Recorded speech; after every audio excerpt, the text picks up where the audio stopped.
Hey guys, welcome back to the channel. In this tech tutorial video, we're going to explain how you can highlight texts in your documents on LibreOffice Writer. For example, if you'd like to apply a background color to the selected text box while keeping the font color the same. So let us dive into this. Navigate to your document on LibreOffice Writer, highlight the text with your left mouse, and here at the top you will see these two options, the font color as well as the character highlighting color.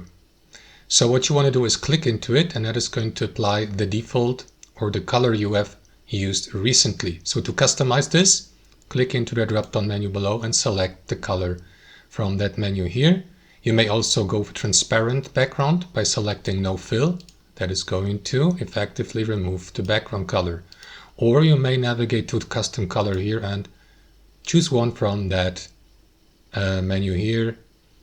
And you may, for example, customize also the hue and saturation, the brightness, or use the hex color code here.